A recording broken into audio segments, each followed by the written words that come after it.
On avait tellement pas de plan. Moi j'avais envie de rentrer. Rentrer en France. Là on est complet, va falloir partir les gars. Et nous on n'avait pas d'endroit où aller. Sur l'équivalent de mois, on a fait je crois 6500 $ par personne. C'est là qu'on a compris qu'il y avait vraiment un truc, tu vois. Je pense que c'est le plus beau road trip d'Australie. Là on donne les tips là. Non, Là on donne les tips. Là... J'espère qu'ils écoutent d'ailleurs. C'est un mélange d'émotions qui fait que ça rend le truc incroyable. Ça a changé notre vie le PVT de toute façon. C'est ce qu'on dit toujours. Bonjour à toutes et à tous et bienvenue sur le podcast de Vans Travel, notre agence de location de vannes aménagées en Australie et en Nouvelle-Zélande. Ici, on répond à toutes les questions des passionnés de voyage ou des simples curieux qui rêvent d'explorer ces deux pays aussi grandioses que fascinants. Alors attachez vos ceintures et embarquez avec nous pour une épopée sur les routes australiennes et néo-zélandaises. Bonne écoute!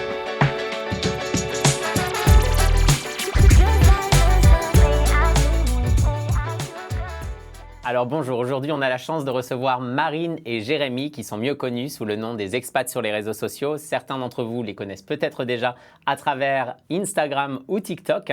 Alors c'est la première fois pour nous qu'on fait un podcast en personne. Normalement c'est plutôt en live via la caméra et là on les a avec nous juste devant moi, donc c'est génial. On va partager leur voyage, leur aventure en visa working holiday en Australie, leur voyage aussi en Nouvelle-Zélande. Plein de choses à vous raconter aujourd'hui. Je pense qu'ils vont se présenter par eux-mêmes parce qu'ils sont les meilleurs pour le faire, je pense. Et puis, on se rejoint pour les 40 prochaines minutes pour plein d'aventures, plein d'histoires drôles et plein d'anecdotes sur l'Australie et la Nouvelle-Zélande. Marine et Jérémy, je vous laisse vous présenter. Salut, nous c'est Marine et Jérémy, donc on vient tous les deux du sud de la France, dans un petit village à côté d'Avignon. Ça fait 6 ans qu'on est ensemble et il y a bientôt 3 ans maintenant, on a décidé un petit peu de changer de vie et de vivre une aventure de fou en Australie et on est content d'être ici aujourd'hui pour ce petit podcast. Merci. Du coup, moi c'est Jérém et comme disait Marine, on est parti de France il y a 3 ans parce qu'on était un petit peu paumés dans les études. Je pense que c'est le cas pour la majorité des jeunes qui partent en Australie. Moi de base, j'ai fait un BTS immobilier. Marine a fait une licence en marketing digital. Et on l'a quand même fini, on l'a quand même terminé. Mais c'est vrai qu'à la base, quand on est parti, c'était vraiment pour apprendre l'anglais. On n'avait pas du tout prévu de devenir créateur de contenu, influenceur. C'était vraiment pour apprendre l'anglais, pour aller terminer les études à Paris. Moi, de base, je voulais faire un master en immobilier. Je voulais faire de l'immobilier de luxe. Et toi, pour le coup, tu savais pas trop ce que tu voulais faire. L'Australie, c'était la pause. C'était vraiment tu voulais te laisser le temps de savoir ce que tu voulais faire ensuite, quoi. C'était vraiment ça l'idée. Vous avez parlé d'influenceurs, justement, on en parlera un peu plus tard pendant le podcast, mais je pense qu'on va reprendre les choses depuis le départ. Donc votre PVT en Australie, l'arrivée en PVT, juste après le Covid en plus, donc vous avez connu un peu ces années de gloire juste après Covid, où il y a beaucoup de gens qui ont débarqué. Donc est-ce que vous voulez nous raconter un peu le début de votre aventure australienne, pourquoi vous êtes arrivé, tu l'as un peu expliqué, mais pourquoi l'arrivée et comment vous êtes organisé avant l'arrivée également? C'est vrai que nous, on s'est pas tant organisé que ça en fait, c'était un peu... Je vais pas dire sur un coup de tête, tu vois, mais je me souviens c'était en mars, au mois de mars, je crois que Marine, elle est rentrée à la maison, donc on était tous les deux, on était en alternance. Donc moi, je travaillais dans une agence immobilière. Okay. Toi, tu étais chez ID Logistique. Oui, une alternance dans une boîte de logistique en France. Et le mois de mars, c'est la période un petit peu cruciale où il faut faire un petit peu ses choix pour l'année d'après, savoir dans quelle branche tu vas pour poursuivre tes études. Et moi, ça faisait déjà 3 ans que j'allais de branche en branche sans trop savoir pourquoi et que j'enchaînais un petit peu les alternances sans vraiment aimer ce que je faisais. Et puis de fil en aiguille, c'est vrai qu'on en a discuté et on s'est dit pourquoi on ne ferait pas une petite pause à l'étranger. Peut-être que le fait de faire une coupure ailleurs, ça peut nous aider à y voir un peu plus clair sur nos projets. Et puis aussi à apprendre l'anglais parce que c'est vrai que c'est ce qui nous manquait aussi dans nos parcours. Ouais, on avait quand même conscience que c'était important d'apprendre l'anglais. C'était surtout ça. Moi, pour l'immobilier de luxe, si tu ne parles pas anglais, clairement, tu ne fais pas d'immobilier de luxe. Donc c'est là qu'on a eu la connaissance un petit peu du PVT, on s'est renseigné un petit peu sur les différents PVT qui existaient. Donc on a vu le Canada, on a vu la Nouvelle-Zélande, mais nous on voulait quand même vivre dans un endroit où il faisait bon et où il faisait chaud.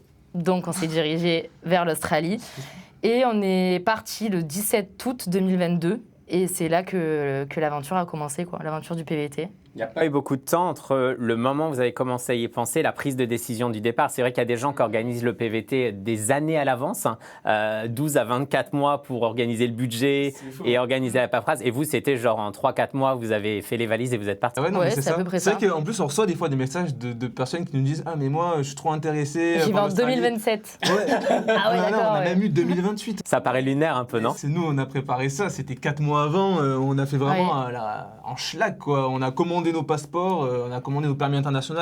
D'ailleurs, à la base, les permis internationaux, c'était, nous, on l'a reçu en 3 semaines, je crois, quelque chose comme ça. Ouais. Alors que maintenant, c'est, je sais pas, ça doit être 6 mois C'est d'attente. hyper long. Ouais. Si ça lui va. Tellement il y a de monde qui veut partir en Australie, quoi. Je suis sûr que c'est limite la cause de tous ces retards, tu vois.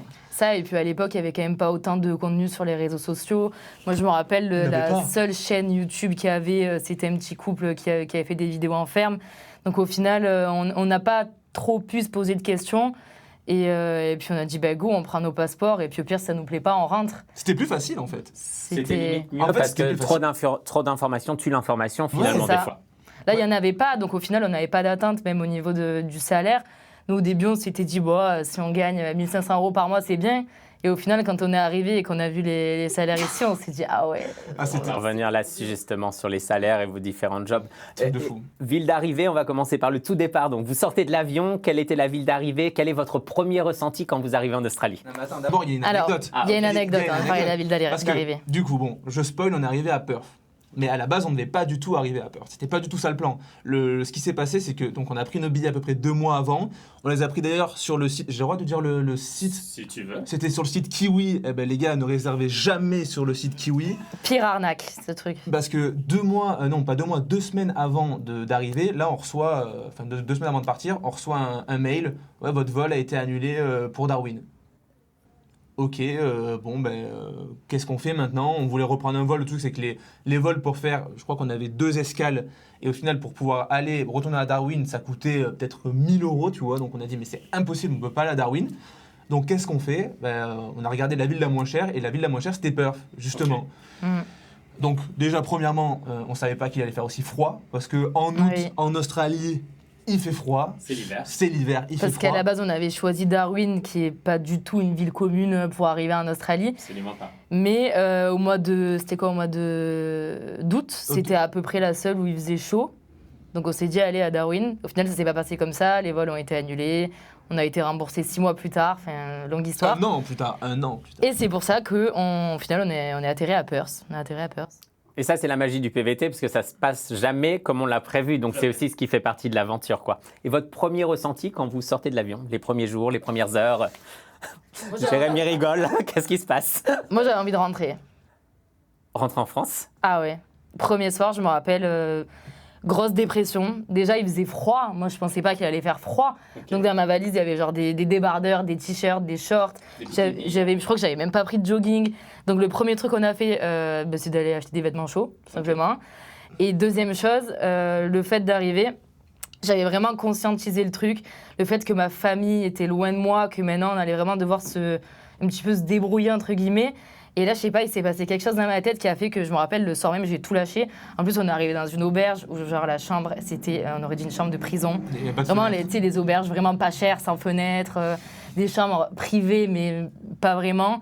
Et donc là, je me suis mis à pleurer. Je me suis dit, putain, qu'est-ce que tu fais là? J'étais pas bien, tu vois.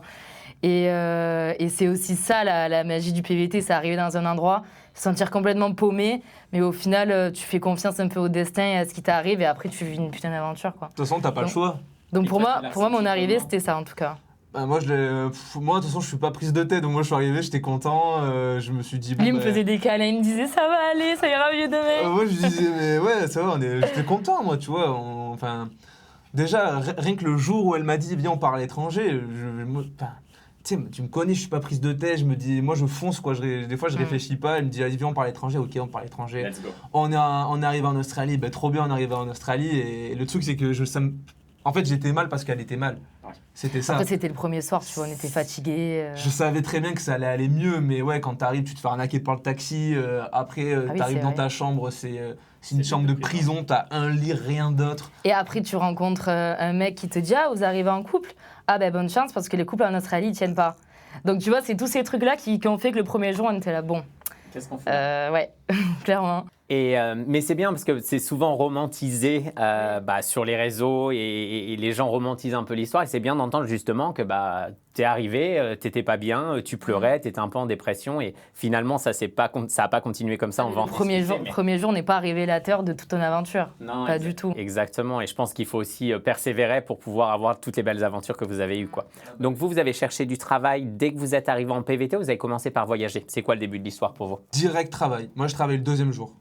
En fait, Le deuxième jour. mais en fait, Ouais, c'est vrai. Hein. on n'avait tellement pas de plan qu'on arrivait dans une... En fait, premier jour dans une auberge, et après on est parti une semaine dans une autre auberge. Parce que si tu veux, on avait réservé du coup notre première semaine d'auberge, sauf le premier jour parce que c'était pas disponible. Ok. Du coup, deuxième jour, on change d'auberge, on arrive au Spinnert, qui est une super auberge, vraiment grave cool. Là, on a rencontré que des gens sympas, Ouais, c'était ouais, très beaucoup cool, d'anglophones, l'auberge. d'ailleurs beaucoup d'anglophones, mais nous on parlait pas anglais à l'époque. Donc du coup on comprenait pas grand chose, mais ils étaient tous gentils, tu vois. Ils étaient tous gentils, et puis là je rencontre un Français qui me dit ah, eh ben, écoute, je connais quelqu'un, si t'as envie de bosser là, moi j'ai arrêté t'es à 2 jours, si tu veux je te passe son numéro, c'est un Français. Et je dis bon bah ok pourquoi pas, j'avais pas prévu de bosser direct, mais ok why not. Et donc là il me donne son numéro, je l'appelle, le gars il me dit bah ok demain je viens te chercher à 5h30. Ok, vas-y. Mais pas de qu'est-ce souci. que je vais faire Je savais même pas ce que j'allais faire, ce que Ouais. c'était. Au final, c'était pour faire du fencing. Donc le fencing, c'est de faire mettre C'est clôture. Ouais, des clôtures. Ouais, c'est des clôtures. Et c'est dur. Hein. En vrai, c'est dur. C'est dur, mais quand à la fin de la journée, attends, c'est à la fin de la journée qu'il m'a payé. Il me payait par jour, je crois. Oui, en cash. Ah oui, il me payait Et en en cash. Et genre à la fin de la journée, attends, combien il m'avait filé?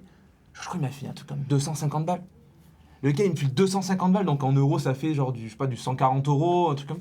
Pour une journée de travail. Une journée de travail, le gars, il me donne 140 €. Et là, je rentre, Marine, je vois Marine, je lui dis, mais. Regarde ce que j'ai gagné.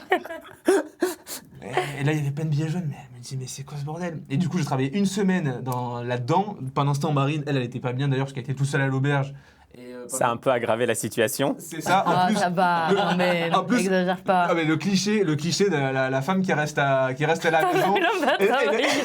Et le mec qui va travailler. Est-ce qu'elle te préparait à manger le soir quand même, Non. Ah, que dalle. Que dalle. Marine? Non. j'attendais les billets le soir. Elle fait la compta. Non, mais du coup, j'ai fait cette semaine-là et à la fin de la semaine, au final, j'ai été payé, je crois, l'équivalent de 1200 $ pour 4 ou 5 jours de taf. Et tu venais de débarquer, Ouais, quoi. je venais de Ouais. débarquer, donc c'est là qu'on a compris que. Mais surtout qu'il posait des clôtures. Enfin, il n'avait jamais fait ça de sa vie. C'est là qu'on a compris qu'il y avait vraiment un truc, tu vois, il allait se passer des dingueries pendant tous ces jours. Donc ça a vite commencé, ça a vite démarré en fait. Et après, donc, qu'est-ce qui a enclenché le travail pour toi, le prochain travail pour toi, Jérém, c'était quoi en fait? On a préparé nos CV. Ouais, on avait fait des CV parce qu'en fait, pour bosser dans construction. Donc, ce qu'on a fait, c'est qu'on allait dans des agences d'intérim.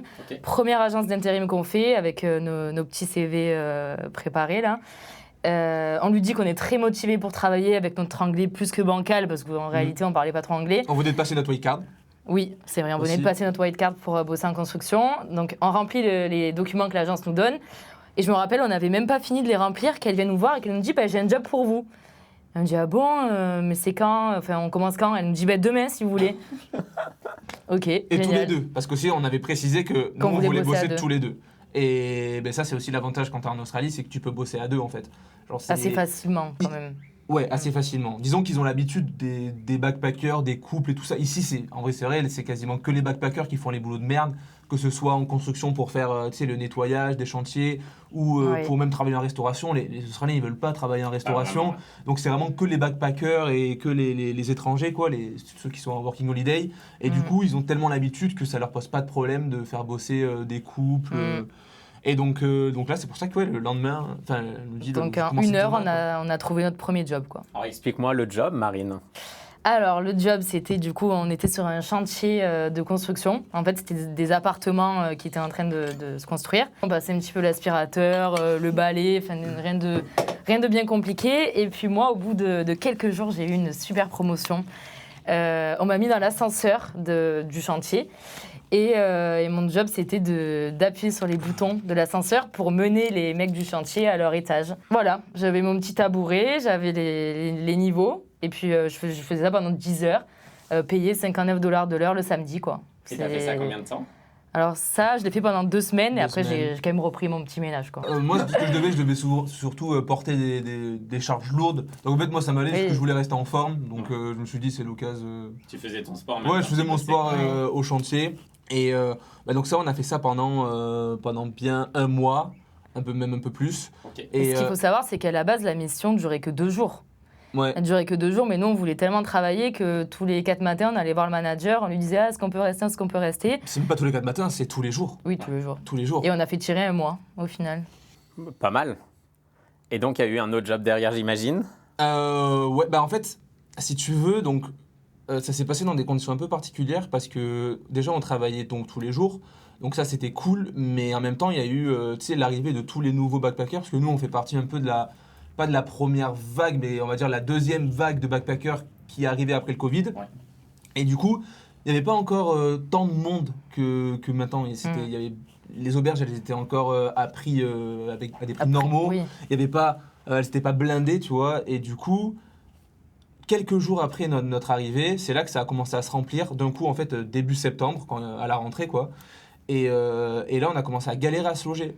Donc, on a changé d'auberge une fois, 2 fois, 3 fois, 4 fois. Ensuite, on est allé à Fremantle. Et à Fremantle, c'est là qu'on a, en fait, on a commencé à... L'auberge est venue nous voir. Il nous a dit, bah, en fait, les gars, lundi, ça va plus être possible, quoi. Parce que tous les jours, ils nous trouvaient, il y avait une annulation, mais au bout d'un moment, ils nous disaient là va falloir plus partir. d'annulation. Là, On est complet. Là, on est Ouais. complet, va falloir partir, les gars. Et nous, on n'avait pas d'endroit où aller. Vraiment, donc on bossait tous les jours, on rentrait, on était KO. En dehors des hôtels hors de prix, tu vois. Ouais. Mais à un auberge, il n'y avait plus rien. En fait, on Mais savait pas. qu'à la fin de la journée, c'était la galère pour se loger, quoi. Donc, du coup, c'était un contexte un peu particulier. Et donc, la seule solution qu'on a eue, c'était d'acheter une voiture. Alors on s'était dit, jamais on achètera de voiture. Oui, à la base, on n'en voulait pas. À la base, À la base, on n'en voulait On pas. voulait Et pas. puis, au final, au bout d'un mois de travail en construction, on a économisé acheter assez pour s'acheter un 4x4. Et c'est de là qu'on a trouvé notre Mitsubishi Pajero, le page. qui nous a permis... C'était son nom? Le page. Le page. Le Page. Qui nous a permis ensuite d'aller en ferme. Ok. Et vous aviez, j'imagine, un 4x4 avec un rooftop tent pour pouvoir dormir à l'intérieur, c'est ça? On n'avait rien. À la base, on l'a acheté. Oui, à la base, il était vide. Ouais. On l'a acheté vide, et d'ailleurs on l'a acheté, enfin là si on dit le prix, les gens ils vont dire mais quoi, comment ça? On l'a acheté 5600 $, je crois. Ouais, même 5000, hein, je crois. Il avait 300 000 km, donc bon, en Australie c'est ok. Assez raisonnable. Il était dans de très bonnes conditions. Et donc on s'est dit bon ben vas-y, on va tout l'équiper, donc direct on allait acheter la tente de toit. Et en fait il s'avère qu'on a trouvé le 4x4 le dimanche, et le dimanche, le même jour, ou le lundi, non c'était le lundi. Le lundi on est allé chercher le 4x4, et donc normalement le mardi soir on était à la rue, et le même jour où on allait acheter le 4x4, on reçoit un appel de notre job en ferme qui nous dit, auquel on avait postulé, qui nous dit, bah, en fait, si vous voulez, vous pouvez commencer mercredi. C'est ça. Ouais, ça Quoi. c'est trop bien imbriqué, quoi. Et du coup, tout s'est hyper bien imbriqué, donc on a négocié avec l'auberge, s'il vous plaît, 2 jours de plus, après on y va, promis. Et donc du coup, je sais plus comment on avait fait un micmac, on avait dormi dans la même chambre, un truc comme ça, on dormait dans le même lit. Bon, on Ah avait oui, pu, c'est le petit lit de dortoir pour une personne à deux. donc du coup, on avait pu se débrouiller comme ça, et après on est parti en ferme, direct. Et puis on a pu dormir dans une maison qui nous filait en ferme.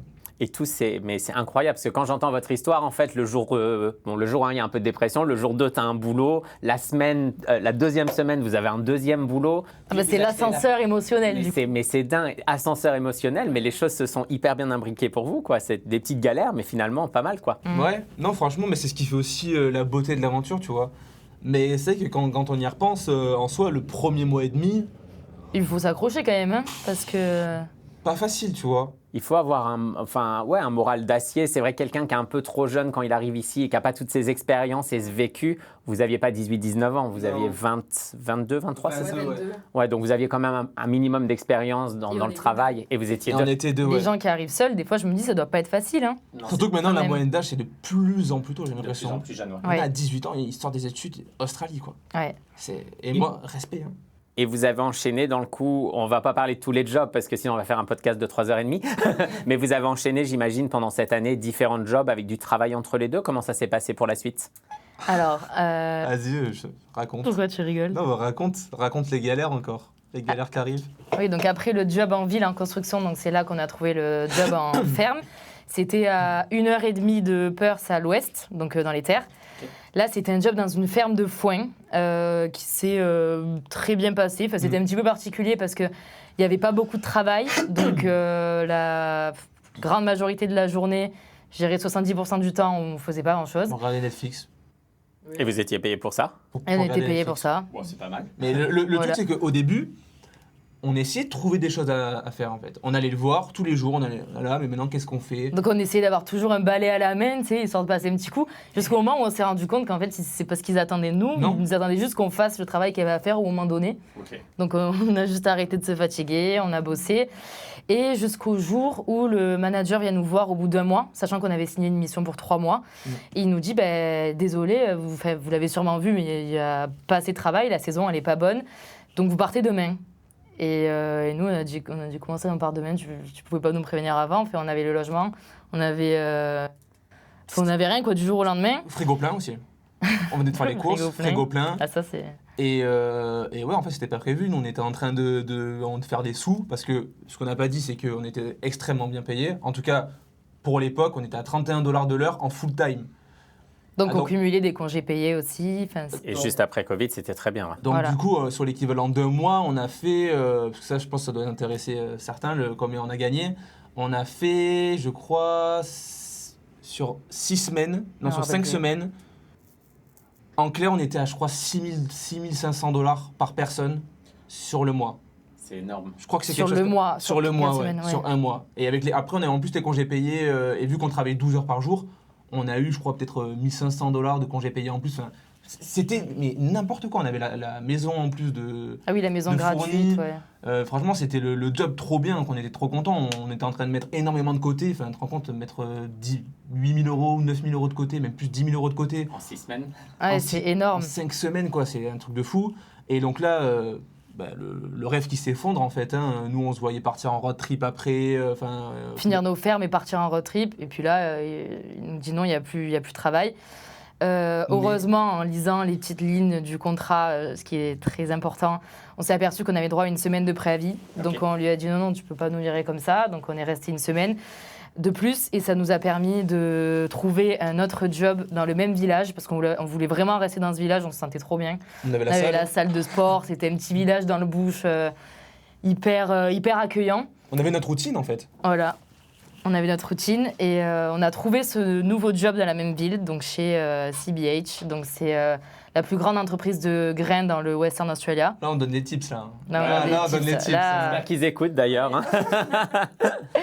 Et c'est de là qu'on a commencé l'aventure là-bas. Et c'est là-bas qu'on a fini nos fermes, qu'on a bossé 2 mois. Et c'était une expérience de malade. Ouais, on avait le logement encore compris.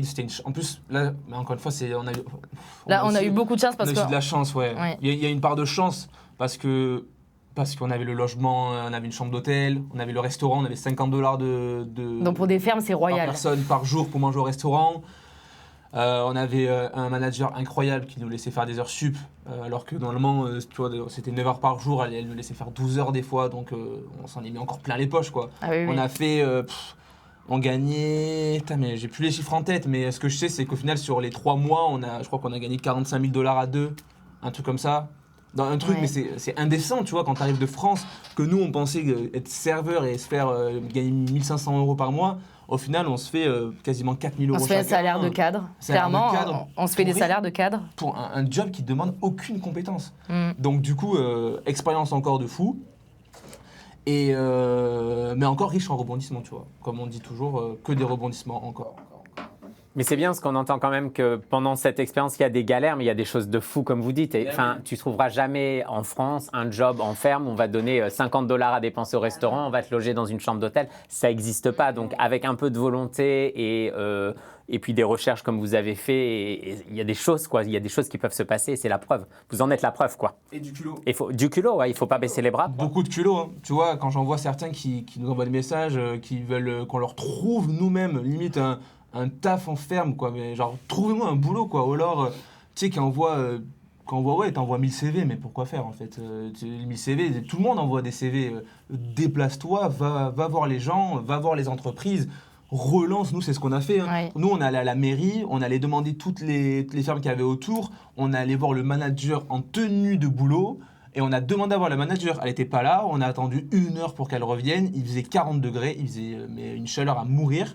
Et on a attendu qu'elle soit là, et puis quand elle était là, avec notre anglais plus qu'approximatif, on lui a dit... Mais par contre, nos grands sourires, tu vois, on est là, on veut travailler, quoi. On est là, on est en tenue, c'est bon. Mais c'est un pays de persévérance et d'opportunité. Et c'est marrant parce que le début de votre histoire me rappelle la mienne, mais vraiment parce que j'étais un peu comme toi le premier jour. Je suis arrivé dans une auberge un peu pas terrible et le lendemain, j'ai changé d'auberge et ça allait mieux. Mais je me suis dit, mais qu'est-ce que je fous là, quoi? Qu'est-ce que je fous là? T'as commencé par un PVT? J'ai commencé par un PVT, ouais, il y a 15 ans. Ça paraît loin.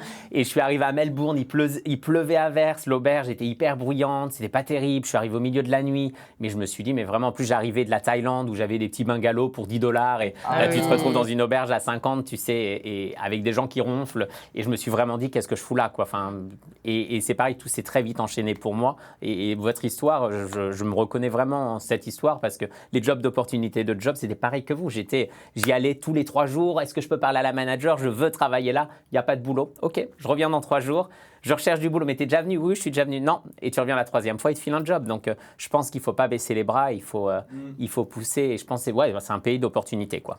Ah, la clé de la réussite, c'est la débrouillardise. Ouais. On l'a Ouais. toujours dit. Hein. De toute façon, t'en es la preuve vivante. Hein. Regarde, t'es arrivé en PVT, tu t'es démené. Aujourd'hui, t'as ta boîte ici, quoi. Quand on veut quelque chose dans la vie, on peut, dans tous les domaines, je pense. Donc, C'est vrai. on a parlé travail, on a parlé un peu l'arrivée en PVT, on va parler des choses un peu plus fun, les road trips. Donc, je pense qu'il y a eu des premiers road trips avec le Page, pardon, je vais y arriver. Et puis, il y a eu d'autres road trips organisés par Vans, entre autres. On va faire un petit récap de tous ces road trips. Donc, le premier en 4x4, c'était... Alors, le premier en 4x4, il a débuté en fait, après nos 3 mois de ferme, dont on te parlait. C'est grâce à cet argent qu'on a économisé qu'on a pu financer du coup un road trip de 6 mois avec le 4x4 qu'on avait aménagé pendant les fermes. Et donc 6 mois, tour de l'Australie ou... Pas tour de l'Australie, mais on a démarré de Perth, du coup, donc le 24 décembre. Oui. Et en fait, on n'avait pas de plan. En fait, c'est vrai, on n'avait pas de plan. À la base, on savait même On pas. s'est dit, on va de quel côté? On va au nord ou au sud? On savait même pas quoi faire et on s'est dit, bon, de toute façon, au nord, c'était pas la saison parce qu'on était en décembre, donc on nous a dit qu'il fallait surtout pas y aller. Et on s'est dit, bon, dans ce cas-là, on attaque par le sud. Mais ouais, on y allait un peu comme ça. Donc, on commence à. En fait, on n'avait pas de plan, on n'avait pas de deadline. C'était juste, on se laissait porter par le road trip et on va voir où est-ce qu'on arrive, quoi. Ben ouais. Et on a commencé du coup par la côte sud, enfin le sud de Perth. Et puis on a fait donc de Perth à Cairns, en passant par la côte sud du coup, en 6 mois. 6 mois. Et on a traversé 4 États. Ouais. 4 ou 5. Mais on a pris notre temps. Ça dépend si vous êtes passé par Canberra. Non. Non, je crois pas. Non, c'est vrai. On savait même pas que ça existait, je crois. Donc South Australia, Queensland, Western Australia, le South Australia, le Victoria, le New South Wales et le Queensland. Donc 5 États. 5 États. Vous êtes passé par la Tasmanie? Non. Non. Ça c'est Grosse déception. petite déception. Ouais. De ne pas l'avoir fait. Bah ouais, mais c'est qu'il faisait trop froid. Oui. La prochaine fois. Ouais, la prochaine fois. Et le plus beau, c'est dur parce que c'est 6 mois de voyage, c'est énorme, mais quel est peut-être 1 ou 2 des plus beaux souvenirs que vous avez pendant ces 6 mois de road trip? Il y en a Moi, je beaucoup. l'ai. Mon plus beau souvenir, je pense que je l'ai. Ah, mais moi aussi alors, je pense. Vas-y, on dit à 3. Vas-y. 1, 2, 3, Fraser Island.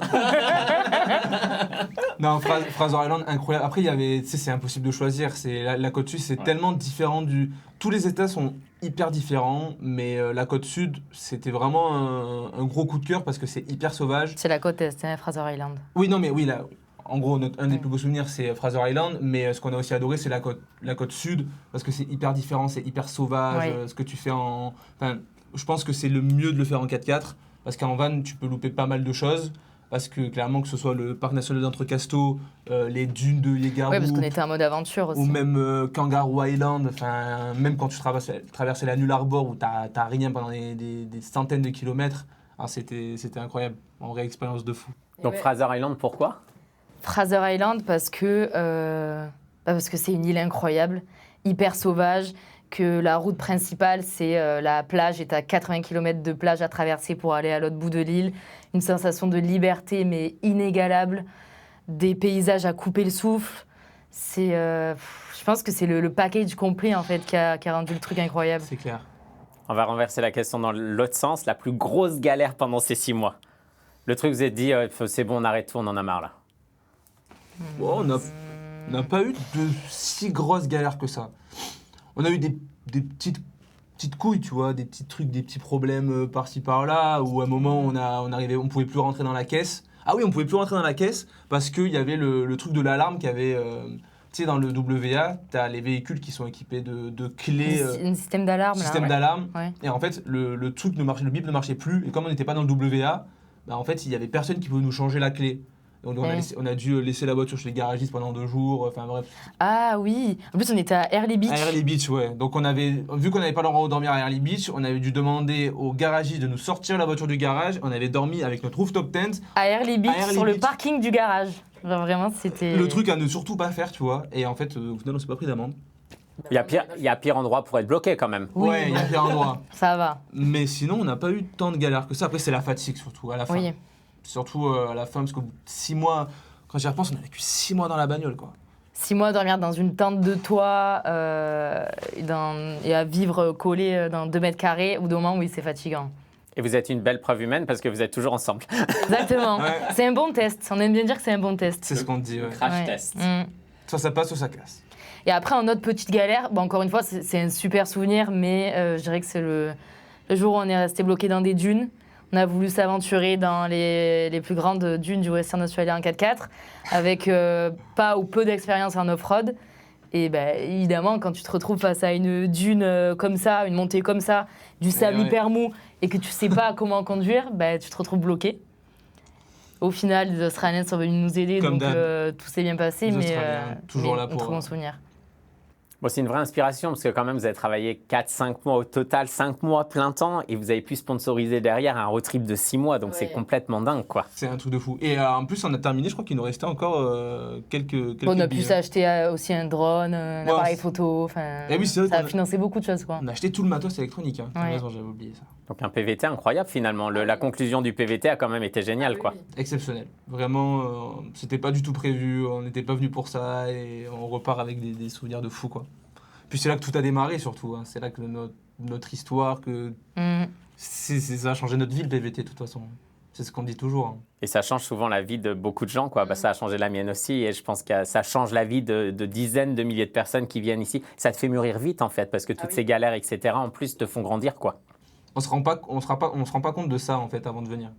Maintenant, il y a tellement de vidéos sur les réseaux sociaux où tu as des pseudo-influenceurs qui racontent de la merde, là, qui te vendent des formations pour venir en mine et tout. Tu as des jeunes de 18 ans qui viennent limite que pour gagner de l'argent, que pour travailler en mine. Mais c'est Alors- pas ça le PVT, Mais non, c'est c'est pas, pas ça. que l'argent, en fait. Non, c'est pas ça du tout, en fait. C'est les rencontres, c'est les road trips, c'est les découvertes, c'est quand tu te casses la gueule ou c'est le lendemain tu te réveilles, t'es heureux, enfin je sais pas, c'est un mélange d'émotions qui fait que ça rend le truc incroyable. Le problème en plus, c'est que si tu viens dans un certain goal de gagner de l'argent, comme certains essayent de faire voir sur les réseaux sociaux, il y a toujours une déception parce qu'évidemment, ces jobs qu'on voit sur les réseaux, ils sont en nombre limité. Il faut quand même avoir un anglais qui est assez bon. Donc après Covid, c'était assez simple parce qu'il y avait beaucoup d'emplois et moins de backpackers. Maintenant, c'est le contraire. Et si tu viens dans cette optique, tu peux être vite déçu. Alors qu'il faut venir, ce que vous avez dit, j'ai adoré parce que tu viens pour de l'échange, de la rencontre, rencontrer des gens du monde entier, faire des jobs, galérer, faire un peu d'argent sur le côté, parce que c'est sûr qu'on peut trouver un job assez facilement ici en Australie, mais je pense que c'est le package complet. Il ne faut pas juste venir pour faire de l'argent, parce que ça devient quelque chose d'un peu malsain finalement, quoi. C'est dommage, en fait. C'est dommage. Après, c'est bien d'avoir un objectif. Oui, on est C'est bien d'avoir un objectif, et un de ces objectifs, ça peut être de commencer par travailler pour financer son road trip, par exemple. Mais quand je vois certains qui nous envoient des messages pour financer leur mariage, pour rembourser le crédit de leurs études, ou c'est n'importe quoi. Ou qui veulent venir juste 2 mois, trouver un travail et se payer un tour du monde. Ah oui, ça on l'a bien, ça on l'a eu pas mal de Bah fois. non, aussi. tu vois, ça marche pas comme ça. Mais n'importe quoi, ça pour le coup c'est le meilleur moyen de finir encore plus endetté, ou enfin tu viens pas de 2 mois. Alors si tu arrives à venir pour 2 mois, trouver un taf en mine et te faire 10 000 € par mois, Ah bah bravo, hein. bravo hein, Mais j'en connais pas beaucoup. Ouais, voilà. Ouais, moi non plus.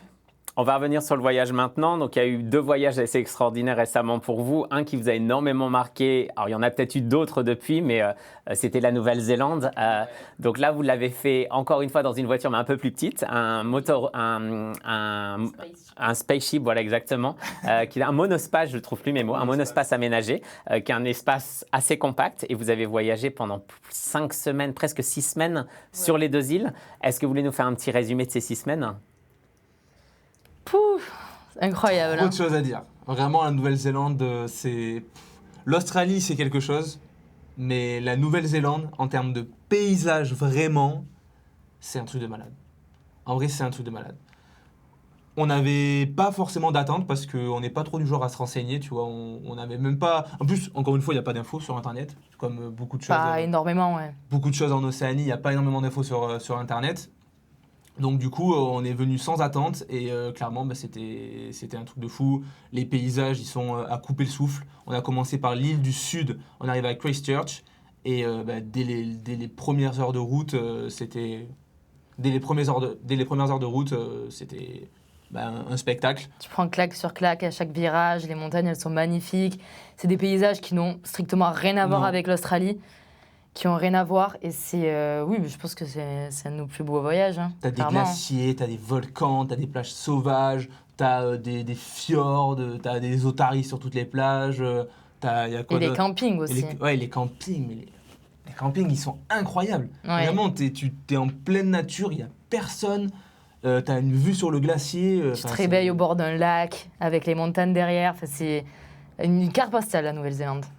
Et là, depuis la Nouvelle-Zélande, on a vu sur les réseaux que vous avez beaucoup voyagé donc en Asie, la Polynésie récemment. Ça reste toujours la destination numéro 1 pour vous ou ça a perdu un peu sur l'échelle? Alors, la Polynésie française, la barre, elle est quand même très haute. Ok. On va pas se mentir. Mais déjà, ça n'a rien à voir avec la Nouvelle-Zélande, parce que c'est des paysages totalement différents. Mais ce qui est sûr, c'est qu'en Nouvelle-Zélande, on veut y retourner. Et moi, je mets la Nouvelle-Zélande au même niveau que la Polynésie. Ok. Ouais, Expérience différente de toute façon. Ouais. je voulais voir ce que t'allais Différente, dire. mais... Et toi? Je voulais voir ce que t'allais dire. Non, mais moi je suis d'accord avec toi. Ok. C'est trop différent de la Polynésie pour le comparer. Donc pour dire que c'est mieux ou pas mieux. Mais Nouvelle-Zélande, moi, je pense que c'est le plus beau voyage de ma vie. Ok. Je pense. Et plus récemment, donc vous venez de finir un road trip sur la côte ouest il y a quelques semaines. Donc vous êtes parti de Perth jusqu'à Broome et vous avez fait la boucle et vous êtes fou parce que vous êtes redescendu jusqu'à Espérance. On s'est chauffé, hein. Ouais, bon, c'était pas prévu. Hein. Et donc c'était un peu retour sur les pas de ce que vous aviez fait avec votre 4x4, mais vous n'étiez pas monté aussi haut à l'époque. Donc qu'avez-vous pensé de ce road trip côte ouest justement? Je pense que c'est le plus beau road trip d'Australie. Hein. En tout cas, c'est le road trip qui nous a le plus scotché du début à la fin. C'est plus what the fuck, en fait. Ouais, C'est- des paysages vraiment uniques, des plages rouges, je sais pas, c'est des paysages vraiment uniques, la côte ouest. Très différent de la côte est parce que c'est quand même beaucoup plus sauvage.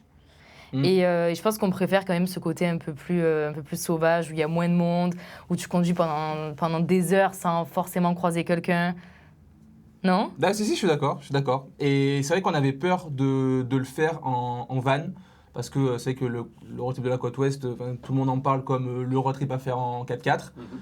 Mais en vrai, On s'est pas senti Non. si bloqué que ça, quoi. bah, on s'est senti bloqué 2-3 fois parce qu'on pouvait pas aller sur les plages, mais parce que, encore une fois, on avait déjà eu un 4x4, qu'on Voilà. avait connu l'expérience 4x4, qu'on aime ça aussi, parce qu'il faut aimer ça. Je suis désolé, mais quand tu passes tes journées à dégonfler tes pneus, à rester bloqué, à aller dans le sable, à aller C'est regonfler- fatigant, quand même. C'est Ouais. fatigant. Alors nous, on adore ça, mais c'est fatigant, c'est pas fait pour tout le monde. Et en plus de ça, sur la côte ouest, honnêtement, on a pu faire tous les incontournables. La seule chose qu'on n'a pas pu faire, c'était François Perron, Le parc national, ouais. le parc national, mais sinon, même Carédini, c'est goudronné maintenant. Donc finalement, on a pu faire tout ce qu'on avait envie de faire, et surtout tout ce qu'on pouvait faire en 3 semaines. Honnêtement, on n'aurait pas... Si tu veux... tu le fais en 4x4, mais il te faut au moins 1 mois et demi, 2 mois, donc Si tu veux vraiment aller partout, oui. c'est complètement différent, tu vois. Et oui, on a fait 95% de ce qu'il y a à faire, en fait, en van, au final. Hein. Donc grosse surprise, et ouais, des paysages à couper le souffle, quoi. Vous nous avez fait rêver avec votre contenu absolument magnifique et je vois plein d'images dans ma tête que j'ai vu passer dans vos stories et de vos reels. Est-ce qu'il y a un endroit qui vous a marqué plus que l'autre? Ah ouais. moi, c'est pas un endroit, c'est un moment. Ok, on vous écoute. C'est quoi? Ah, Devine? vas-y, commence. Non, essaie de deviner le Ah oui, mien. mais toi, je sais. Ça, C'est c'est quoi les requins-baleines. Oui, Ah. c'est le requin-baleine. Les requins-baleines. Ouais, Incroyable. C'était incroyable. Merci d'ailleurs. Bah, avec plaisir. Hein. On a organisé pour Marine et Jérémy l'excursion justement qu'on book avec Vans, qui est hyper busy en ce moment parce que toute la période est quasiment complète pour le reste de la saison. Et on a vu tes larmes aux yeux qui avaient l'air tellement sincères et émouvantes en fait. T'as ressenti quoi en fait? C'est difficile à dire parce que quand tu sautes à l'eau et que tu vois Ce géant des mers. ce géant venir et nager vers toi, tu sais, il prend de la place, il prend de l'espace. Puis toi, t'es là, t'es à côté, tu nages, tu regardes, c'est majestueux en fait comme moment. Surtout que l'Australie, c'est quand même un des meilleurs endroits au monde pour le faire, parce qu'on sait qu'il y a d'autres endroits comme les Philippines où c'est très moyennement éthique. Moi, j'ai eu de très mauvais retours. Mais là, pour le coup, en Australie, bon, les requins-baleines sont spotés en hélicoptère, mais ça reste quand même très bien organisé. Et niveau éthique, c'était vraiment génial, quoi. Ils les nourrissent pas pour les attirer. Là, surtout, ils sont pas nourris. Et puis surtout, c'est bien organisé. Tu vas par groupe. C'est des petits groupes par petits groupes pour pas non plus agresser. Tu te retrouves pas à 40 d'un seul coup à l'eau, quoi. Pour stresser les animaux, quoi. Non, franchement, on a été surpris, agréablement surpris. Et toi, parce que je pense que c'était autre chose, c'est quoi qui t'a marqué le plus? Moi, c'est Broome, je pense. Ok, pourquoi? Broome, parce que le sable rouge comme ça, en drone, mais Broome en drone, c'est irréel. Vraiment. Sable rouge avec l'eau bleu turquoise un peu laiteuse et les mangroves dans l'eau. C'est irréel. Irréel, ouais. Irréel, et même l'ambiance qu'il y a, l'ambiance backpacker qu'il y a là-bas, où le soir, on a pu aller sur le van, on a pu aller sur la plage avec le van. Bon, je sais pas si c'est vraiment autorisé ça. Pas vraiment, mais on n'en parlera pas. Mais pour le coup, c'est vraiment, tu vois, c'est safe parce que c'est du sable qui est hyper dur sur la plage, que sur une petite partie de la plage, et du coup, tu as tous les backpackers qui se réunissent le soir, et tu as un petit peu de musique, enfin, tu as une ambiance de fou. Et Devant le coucher de soleil. Dans le coucher de soleil qui est incroyable là-bas, t'as une boule comme ça, rouge. Et non, c'était... Broome, c'est une ambiance vraiment unique, ouais. Ouais, un gros coup de cœur.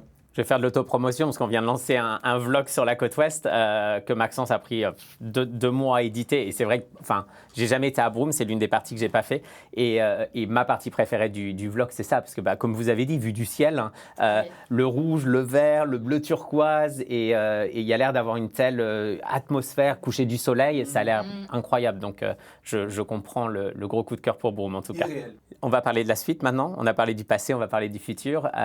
Donc là, vous êtes en ce moment à Brisbane avec nous. Est-ce que vous voulez parler un petit peu de vos projets futurs dans votre vie professionnelle, parce que vous vivez de l'influence aujourd'hui. Donc si vous voulez nous en dire un petit peu plus là-dessus, et quels sont les futurs projets ou les futurs voyages? Alors oui, déjà, on vit de l'influence, en effet. C'est grâce au PVT en Australie. Quand on disait que ça ouvre des opportunités, nous, c'est l'opportunité que ça nous a ouvert. La création de contenu. Aujourd'hui, alors, est-ce que tu veux parler des projets? Pour les projets, on va pas pouvoir réellement en parler. Parce que c'est pas que c'est secret, mais c'est que... Je pense que ça n'a pas d'intérêt de parler vraiment des projets maintenant. Parce qu'il y a déjà, il y a des choses on a une vision très court terme pour le moment. En fait, disons qu'on a une vision long terme. Mais quand tu voyages beaucoup comme on le fait, c'est parfois difficile parce que tu as des opportunités qui arrivent. Et du coup, faut les saisir, il faut être capable de les saisir. Et donc, on va pas parler des projets réellement, mais pour revenir sur ce qu'on fait, aujourd'hui, on est créateur de contenu et on est, bon, j'aime pas ce mot, mais influenceur. Et tout a commencé grâce au PVT en Australie. Tout a commencé il y a 3 ans, enfin 2 ans et demi, et à la base, c'était pas du tout prévu. On a commencé à faire des vidéos dans notre ferme. En fait, dans notre ferme, on a fait une vidéo YouTube. On a posé une GoPro comme ça, on s'est filmé et la vidéo, elle est rincée, elle est éclatée. Et d'ailleurs, si vous voulez aller la voir, vous pouvez. On l'a quand même laissé parce que c'est drôle. On trouvait ça marrant et puis ça fait quand même partie de notre parcours. Mais ouais, ça nous a ouvert les portes de tout ça. Ça n'a pas toujours été facile. Mais on se rend compte de la chance qu'on a de pouvoir aujourd'hui vivre de ça, de pouvoir voyager. Et ouais, on est reconnaissant pour ça, quoi. Et la seule chose qu'on sait, c'est que l'Océanie, c'est notre 2e maison. Ouais. Donc, à l'avenir, on va continuer à passer beaucoup de temps en Océanie, quoi. Parlons de l'influence rapidement aussi, parce que c'est hyper romancé. Aujourd'hui, tout le monde se prend pour des influenceurs. On reçoit des demandes de collaboration plusieurs par jour. Des fois, des gens avec 300 followers qui croient qu'ils sont des influenceurs. Remettons les choses à leur place, parce que c'est un vrai gros boulot. Quelqu'un croit qu'il peut utiliser CapCut et faire une petite vidéo. Tout le monde peut le faire. Mais c'est un vrai gros travail. Donc, quand vous faites justement des road trips, quand vous faites du montage vidéo, combien d'heures par jour et comment vous organisez? Parce que je pense qu'il y a des heures et des heures de travail. Donc, combien d'heures par jour ça vous prend par semaine et comment vous organisez avec tout ça? Parce qu'en plus du voyage, c'est compliqué, quoi. Alors déjà, je pense que avant de se lancer comme ça sur les réseaux et de dire je suis créateur de contenu, il faut déjà être un minimum animé et aimer ça. Parce que nous, quand on est en voyage, Enfin, ça nous est jamais arrivé, en tout cas ces dernières années, de prendre une après-midi et d'aller sur une plage et de poser la serviette et de bronzer. Nous, quand on est en voyage, on a une vision totalement différente. Enfin, ce qu'on fait est totalement différent par rapport à avant parce qu'on est vraiment concentré sur la création de contenu. Donc nous, on se réveille le matin très tôt, on se fait un lever de soleil. Parce que bien sûr, les levées de soleil et les couchers de soleil, c'est les moments où les couleurs sont les plus belles dans le ciel. C'est les moments où on fait les plus belles photos, les moments où on fait les plus belles vidéos. Donc on est toujours levé très tôt pour capturer ça. Ensuite, dans la journée, on continue toujours à faire notre contenu tout en visitant, bien sûr. Forcément, on profite aussi parce que ce qu'on voit, c'est magnifique. Mais oui, on passe clairement 80% de notre journée avec une caméra à la main ou avec un téléphone à filmer ou à prendre des photos. Ensuite, le soir, on fait le coucher de soleil. Et dès que le soleil est couché, donc de 18h à, je sais pas, après 22h30, 23h. C'est là que la magie opère. Voilà, c'est là que la magie opère. C'est là qu'on commence à faire tous nos montages, à faire nos retouches photos, à faire le tri. Et du coup, si tu parles en termes d'heures, on fait du 6h, 22h, quoi. Donc c'est pas 6h, 22h derrière un écran, parce qu'on passe la majorité de la journée derrière une caméra, du coup. Mais c'est quand même un temps où on fait de la création, quoi. C'est pas des vacances. Oui, puis on voit pas tout ce qui est derrière Enfin, quand on voit une belle vidéo de 30-40 secondes, on se dit c'est facile, mais on voit pas le scénario, le temps que vous avez mis à préparer toutes ces belles images, à les mettre bout à bout, à choisir le bon son. Et c'est un vrai boulot derrière. C'est pas le boulot de 4 minutes, quoi. Ouais, c'est énormément de boulot. Et après, encore une fois, on va pas se plaindre parce qu'on mesure la chance qu'on a de pouvoir faire ça. Enfin, t'en as qui sont d'ailleurs en bureau toute la journée, qui font un taf qu'ils aiment pas et qui le font même pas pour eux. Nous, on fait quand même ça pour nous. Donc, bien sûr qu'on est reconnaissant pour ça. Mais n'empêche que c'est fatigant, quoi. Voilà, c'est fatigant. Il y a quand même des petits sacrifices. Par exemple, là, pour la côte ouest, on avait des amis qui auraient peut-être pu nous rejoindre pour faire une portion de trip ensemble.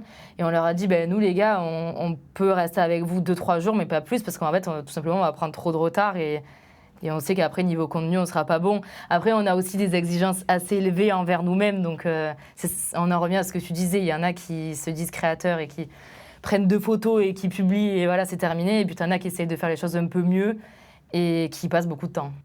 Alors, pour rebondir là-dessus, est-ce que vous auriez des conseils pour ceux qui aimeraient commencer à faire ce que vous faites, créateurs de contenu, influenceurs? Je ne sais pas comment vous voulez l'appeler, mais est-ce que vous aurez des conseils à leur donner?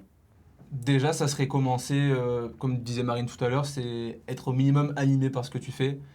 Et ça serait ne pas commencer pour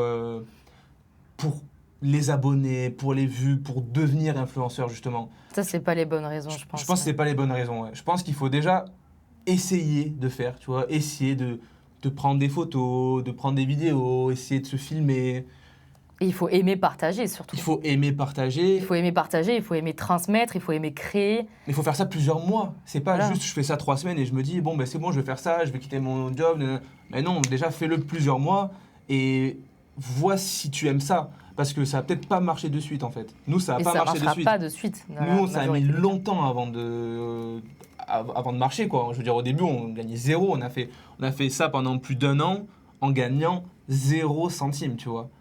Et ça nous prenait la grande majorité de nos journées. On faisait des vlogs YouTube, on était sur TikTok, on était sur Insta, les stories, les Reels, tu connais, c'est hyper long. Et on gagnait rien, mais si on le faisait, c'est parce que justement, on avait déjà cette passion pour le fait de transmettre, de créer et de partager l'aventure, quoi.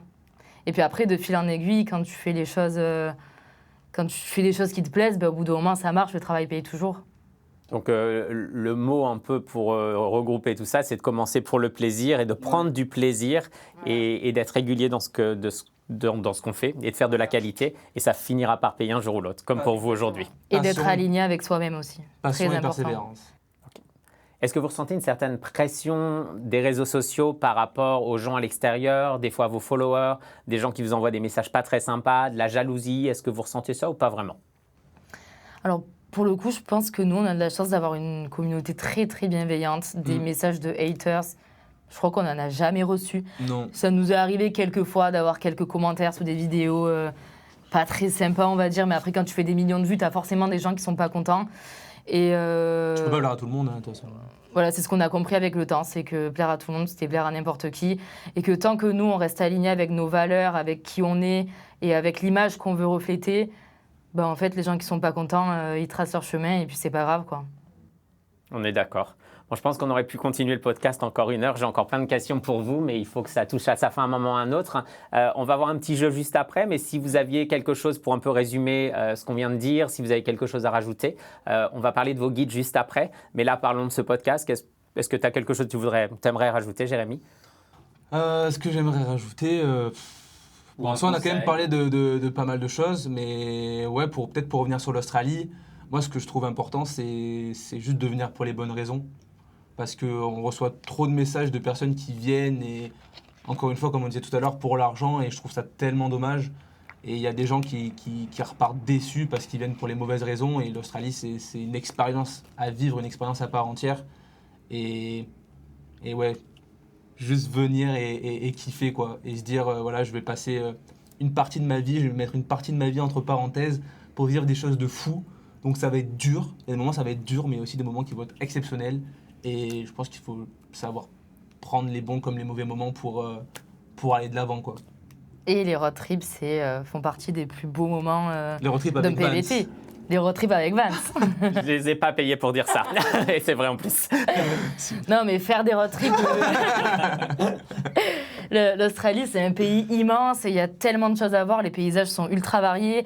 Encore une fois, pour nous, je pense que la côte ouest et le Queensland, le nord du Queensland, c'est le plus beau. Et le Enfin, sud. nous, c'est nos 2 États préférés en tout cas. Et le sud. Et le sud, ah ouais, c'est vrai. Non, mais le mot d'ordre, c'est voyager le plus possible parce que l'Australie, c'est un pays incroyable qui a beaucoup à offrir. Et surtout, nous, ce qu'on conseille beaucoup, c'est quitte à être en Australie, tu peux pas faire un PVT et rentrer chez toi en France. La Nouvelle-Zélande, c'est juste à côté. Donc, il faut faire la Nouvelle-Zélande parce que c'est un pays qui marque profondément, quoi. Et d'autres destinations, enfin, vous avez fait les Vanuatu qui sont un pays. Ah, mais tant qu'à faire, oui. Oh là là, Tant qu'à faire le tour de On a l'Océanie. Bali pas très loin, on a plein de destinations. Donc Polynésie. Polynésie. C'est le moment, c'est le moment. Bon, on va en parler maintenant. Donc, en fait, Marine et Jérémy font des guides de voyage. Ils mettent énormément d'énergie et énormément de temps pour faire ces guides. Ils viennent de sortir tout récemment, il y a quelques jours, un guide sur la Polynésie française. Ils ont passé des heures et j'ai suivi vos stories à travailler sur ce guide. Vous avez mis une énergie pas possible. Vous avez négocié des réductions pour les gens qui vont acheter le guide. Vous en avez fait un pour la Nouvelle-Zélande aussi. Ouais. Donc, est-ce que vous voulez nous faire une petite synthèse sur ces 2 guides? Et on mettra aussi dans la caption le lien de vos guides si les gens veulent venir les acheter pour avoir tous vos conseils d'experts par rapport à ces voyages. Bah déjà, on a écrit le guide sur la Nouvelle-Zélande. Donc, ce guide-là, la Nouvelle-Zélande, on a passé plus de 45 jours à sillonner le pays. On a fait plus de 10 000 kilomètres. Et pour nous, c'était très, très important de créer un guide et de rassembler toutes les informations pour que ton road trip soit inoubliable. Parce que c'est vrai qu'il y a très, très peu d'informations et surtout très peu d'informations fiables et à jour sur Internet. Donc, nous, on a voulu tout rassembler dans un seul et même guide que tu peux trouver sur notre profil en bio sur Instagram, donc dans lequel tu vas pouvoir retrouver tous les incontournables, quelques réductions, mais aussi les meilleurs free camps, les meilleures activités, enfin tout ce qu'il faut pour pouvoir passer vraiment un road trip exceptionnel. Je ne sais pas si tu as eu l'occasion de le lire, le road trip de la Nouvelle-Zélande, mais comme tu dis, on y a mis toute notre âme, on y a passé beaucoup de temps et pour l'instant, on n'a eu que des bons retours. Donc voilà, n'hésite pas si tu as prévu d'aller en Nouvelle-Zélande. Et pour la Polynésie française, effectivement, on vient juste de sortir notre guide sur la Polynésie française. Il y a quelques jours, ouais. Peut-être que tu veux en parler. Ils sont au bout du rouleau. Ouais. En vrai, On transpire encore, là. ça a été la délivrance parce qu'on y a passé plus d'1 mois et demi à l'écrire et à le mettre en page. Et ça, c'est sans parler des 2 mois qu'on a passé, comme on disait tout à l'heure, à travailler en fait. Tous les jours, on se levait à 6h jusqu'à 22h pour faire du contenu, mais aussi pour explorer les moindres recoins pour pouvoir faire un guide de qualité. Oui, parce qu'il y a ça aussi quand tu écris un guide. Eh oui. Tu ne te contentes pas juste de faire que ce que tu as envie de faire, tu visites tout. Enfin, surtout en plus, moi je suis vachement comme ça. Quand je parle de quelque chose, j'aime bien l'avoir fait. Donc tu visites les moindres recoins du pays pour pouvoir en parler et forcément donner des conseils ou au contraire, si ça vaut pas le coup, le dire aussi. Donc on l'a fait aussi pour la Polynésie française. Donc c'est un guide de presque 230 pages. Wow. Et là, en fait, on a vraiment voulu le penser pour tout le monde parce qu'on sait qu'en Polynésie, il y a des familles qui vont en Polynésie. Il y a des gens qui ont un gros budget, mais il y a aussi des gens avec un plus petit budget. Et l'idée, c'était aussi de rendre la Polynésie accessible. Donc, c'est pour ça que pour chaque île, On a plein d'options De logement. de petits budgets à gros budgets. Et on a négocié aussi des réductions avec plus de 40 partenaires sur tout le territoire. Et notamment avec la grosse compagnie de bateaux qui fait les trajets entre les îles, où là, on a carrément moins 20%. Donc, c'était vraiment un gros boulot, mais qui a déjà aidé beaucoup de personnes à organiser leur voyage, quoi. Le guide s'auto-rembourse tout seul, en fait. Si tu achètes le guide avec les réductions te payent ton guide directement. Ah oui, Pour tes largement. trajets en bateau, tu es déjà rentable, en fait. Largement, ouais. On n'aime pas trop parler de genre de guide normalement dans nos podcasts ou sur nos réseaux sociaux parce que c'est beaucoup de gens sortent des guides, mais je sais à quel point vous mettez de l'énergie dans tout ce que vous faites et de la passion et de la recherche. Et quand vous créez, vous avez fait des reels pour nous, etc. Enfin, à chaque fois que vous faites quelque chose, c'est toujours... C'est très bien monté, c'est très bien fait, c'est de la perfection. Vous allez toujours à fond sur tout ce que vous faites et les guides, c'est la même chose. J'attends ma copie Nouvelle-Zélande d'ailleurs parce que je ne l'ai pas lu, Jérémy. J'espère l'avoir gratuitement. Ah ben c'est bon, Et j'ai hâte de le dire, mais voilà, et c'est vrai que ça fait gagner du temps à tout le monde. Bah, non seulement les réductions, mais aussi dans un voyage, on peut être perdu. Et c'est pour ça aussi que nous, on apporte nos expertises en Australie, en Nouvelle-Zélande pour nos clients, pour leur faire perdre moins de temps, ne pas louper les bons endroits. Et comme tu dis, il faut tout tester pour pouvoir dire, bah oui, ça vaut le coup ou ça ne vaut pas le coup. Donc c'est le genre de guide qui est incroyable parce que ça te fait gagner du temps et te faire passer le meilleur voyage possible, quoi. Donc, merci à tous les deux. On va faire un petit jeu. Il y en a certains qui le connaissent. Ça s'appelle Fast and Curious. Les règles du jeu, c'est qu'on va vous poser des questions. Enfin, je vais vous poser des questions très, très rapides. Questions à 2 choix seulement. Et donc, il faut que vous répondiez en même temps à votre réponse préférée entre les 2 choix. Donc, on va commencer. Donc, on commence. Voyage solo, voyage en couple. Un Un couple. couple. Bah là, s'il y en a un qui répondait la merde, je pense que c'était la fin, là. Team Tam ou Vegemite? Team Tam.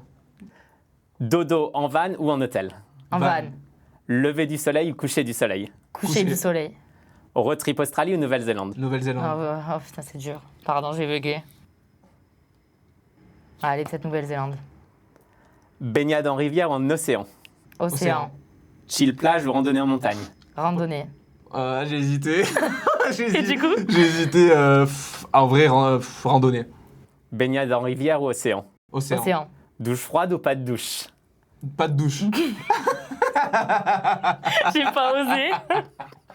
Spot isolé ou camping aménagé? Spot isolé. Caméra ou drone? Drone. Faire un e-book ou faire un vlog? Ah, ça, c'est dur. Ah, c'est dur, ouais. Vlog, c'est dur. E-book. Ouais, j'aurais dit e-book aussi. Burger ou salade fraîche? Burger. Burger, ouais. TikTok ou Insta? Insta. Panne mécanique ou 3 jours de pluie? Pas de mécanique. Ouais, pas de Pas mécanique. de mécanique, je sais pas. Ouais, bon non plus. Couple en van, rêve ou épreuve? Couple en van, rêve ou épreuve? Rêve. Préparer le voyage ou improviser? Improvisé. Improvisé. Boulot en ferme ou métro boulot dodo? Boulot en ferme. Van life pour la liberté ou pour les likes? Pour la liberté. Vous êtes fait pour être en couple, hein? On croirait le jeu pour les mariages, tu sais, avec le oui/non, où vous avez répondu quasiment à toutes les questions la même chose, donc c'est super. Merci encore de votre temps. Merci de cet échange qui était hyper agréable. J'espère qu'on aura l'occasion d'en refaire dans le futur. On a plein d'autres podcasts qui sont en ligne et d'autres à venir en tout cas. Et puis j'espère pouvoir avoir la chance d'échanger de nouveau avec vous. Bonne continuation pour tous vos projets futurs. Et merci encore à tous les deux. Awkward. Bravo.